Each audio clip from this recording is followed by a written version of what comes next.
I saw heaven, and now I want nothing more than to sin. For full context, I am a crime scene cleaner. I'm not normally allowed to discuss my work in any means, but it's more a risk of getting fired than it is any legal trouble, and I could not possibly care any less about getting fired at this point. I might quit, if anything. I've been in this job for about 6 years now. I clean up anything crime related from hoarding situations to violent murders. It doesn't affect me too much anymore, but I can't say it doesn't disgust me every time. It's nothing I lose sleep over by now, though. I'm not always cleaning by myself. There's other people around, detectives, family, other cleaners, whatever. It's more rare for me to be completely alone on the job, really. But today, I was. It was thought to be a suicide. That's why they let me stay on the scene alone to clean. With murders and such, there's always detectives and police around, without fail. Today, I was by myself, save for the single police officer sitting a few rooms away going through all the notes the victim wrote to himself. The scene was as gross as I often deal with. Blood and dirty gray brain matter splattered out against the wall and floor, tiny bone fragments from where he shot himself through the skull. The body had already been removed, the bathroom examined in detail. All that remained was for me to eradicate the mess.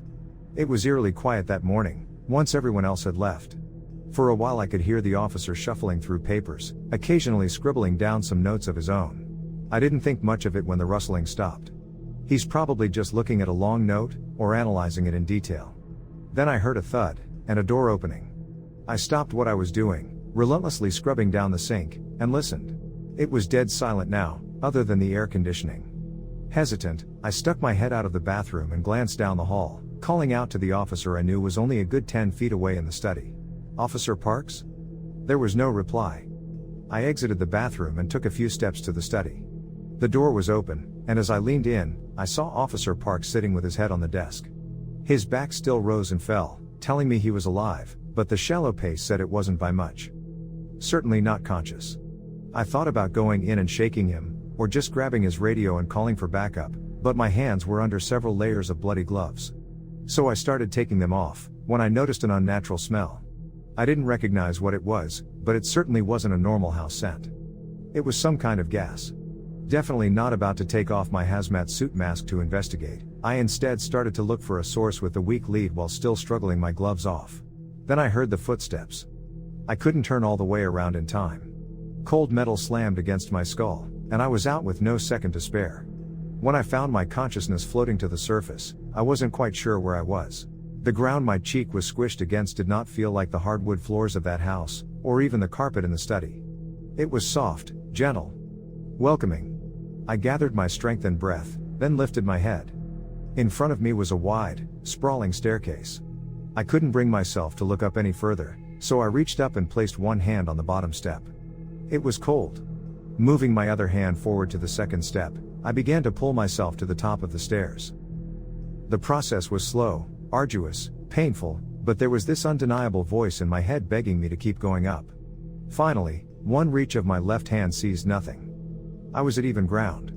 I continued to crawl forward until my hand scraped what seemed to be a fence. Using it as a ladder, I pulled myself to my feet, finally looking up at my surroundings. I did not stand on clouds, but rather, souls. They glowed gently beneath me, but quivered when I tried to step forward. The fence I leaned against was pearly white with quartz-like pillars that stretched beyond my eyesight. Dark veins ran through it, pulsing, as if the very material they were built from was alive. There was a heavy-looking lock on the gate that was marked with a strange symbol. It had no key or passcode. Just a small hole. I did not dare look beyond the gate yet. I turned my head a little more, looking for any sign of life. There was only a little lamb, sitting asleep in front of the gate. It was the purest white I'd ever seen. Slowly, I started towards it, falling to my knees next to the delicate sleeping lamb. My hand rested on its head almost instinctively. It did not move.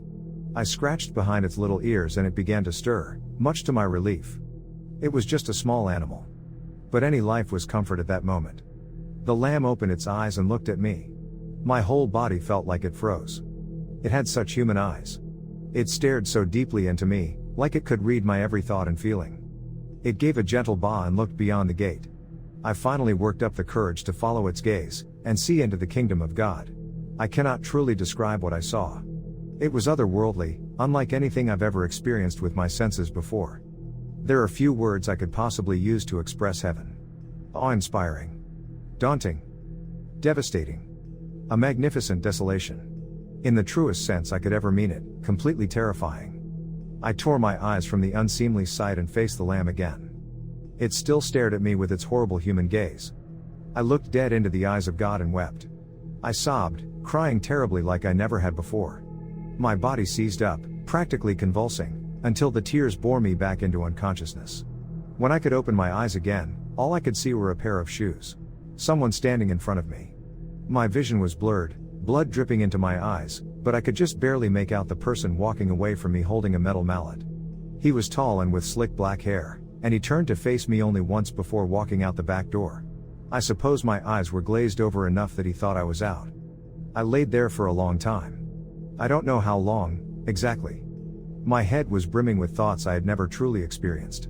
Violence. Being a crime scene cleaner only made me ever more against violence, but then, as I laid there concussed, it's all I could think about. What it means to sin. I thought about this blurry man and his mallet. Whatever he had done to Officer Parks. What he may have done to the person whose body I had just been cleaning up. If he may come back. That was what did it. The thought he might come back and finish me off was enough to make me force myself up. I dragged myself back out to my car, flopping down in the driver's seat and sitting there. I looked down at my hands. I was still in my hazmat suit, which I usually have to take off before I get back in the car. But I don't care anymore. I drove home.